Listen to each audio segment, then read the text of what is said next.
So the game has gone gold. What does that mean, and what does it indicate for the state of the project? Historically, gone gold was literally that. It meant you had come out of the other end of certification, and a gold master had been created of the disk that was going to be used to create all of the copies of your game. That gold master would then be turned into a glass master, literally a disc made of glass that was used in the manufacturing machines to print all of the discs.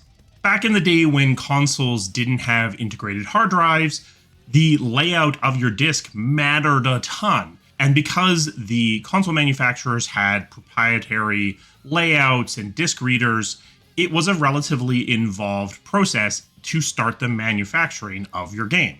Is it still this way? My suspicion is it isn't, that there may not be a physical glass master created, and it's all done digitally these days. Because most games are installed off the disk onto the integrated hard drive, the layout of the disk doesn't matter nearly so much as it did a decade ago. But this naming sticks around. So a game that has gone gold is ready to start the manufacturing process. It has cleared all of the remaining hurdles and it's ready to go. Chances are we've reached the point where people have moved off the project to move on to other things.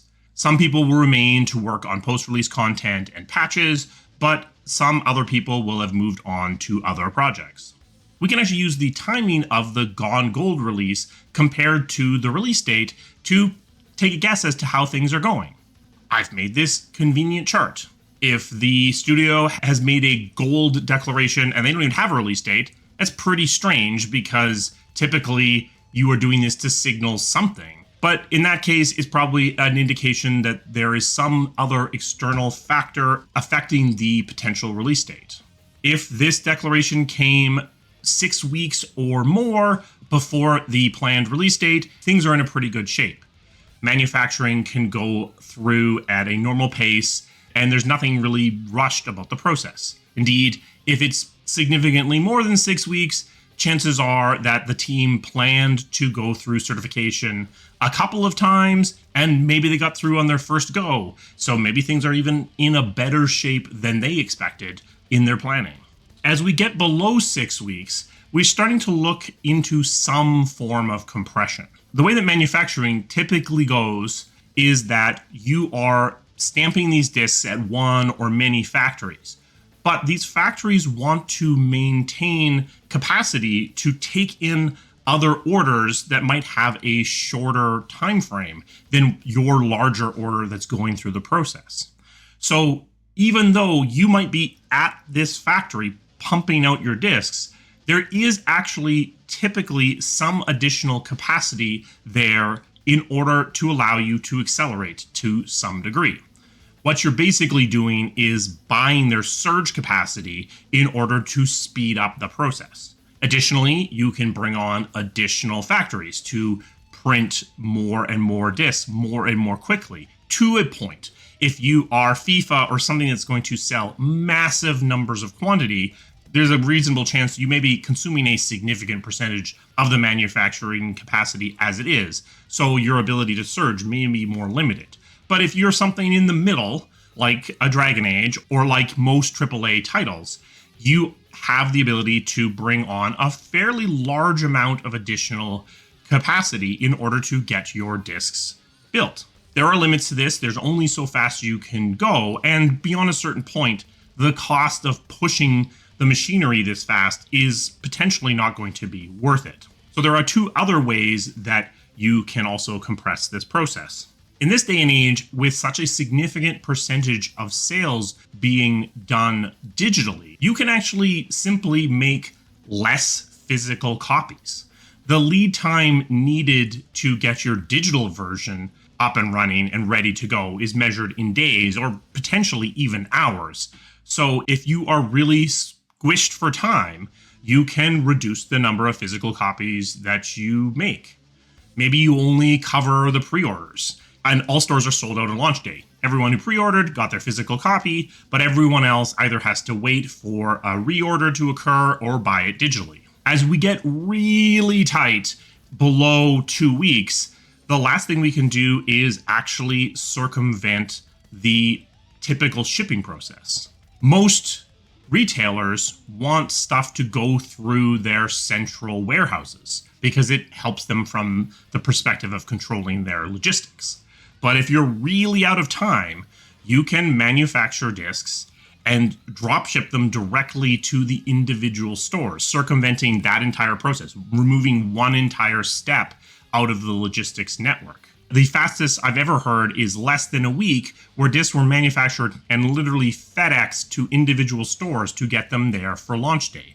Now, obviously, there's a huge cost associated with doing this, but if things are super compressed, you may have no other choice. As you can see from this chart, you can reverse engineer how the end of the project actually was going based upon these dates.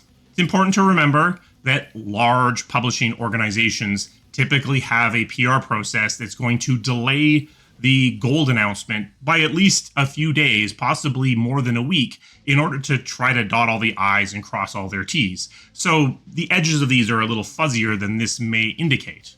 But you can take a look at this chart, compare the goal declaration to the actual planned launch date, and see maybe how things are going. Now, what if you never get a gold declaration? What if the game just ships and it never went officially gold? That might be an indication that things landed really, really roughly, but it isn't necessarily. Depending on the PR plan for the game in question, it might just be an indication that there really wasn't a useful place to put that beat. Sometimes there is a risk of two different PR beats kind of stepping on each other. So if you had a more important beat, a more important thing to say around the time when you actually went gold, you may have decided that, you know what, we won't even bother. We'll just let the other PR run its course and come out when we come out.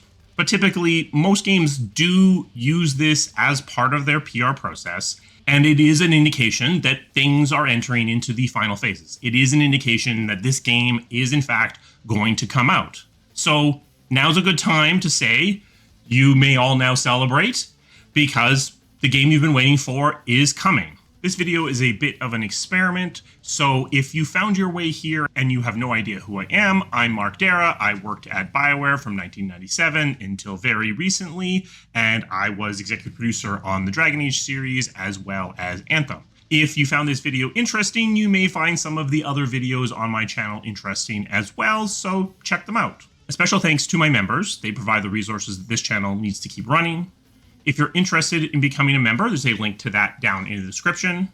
Additionally, we have a Patreon if you're interested in supporting the channel in that way. Of course, we have merch. This is the You May All Now Celebrate Briefly shirt, which is very appropriate to this video. This will be tagged in the video if you're interested in picking it up or something else. Are you excited that it's finally time for the game to come out? Have you been paying attention all along? What are some other games coming out this year that you are waiting for? Let's talk about that down in the comments. I will see you again soon. Thank you.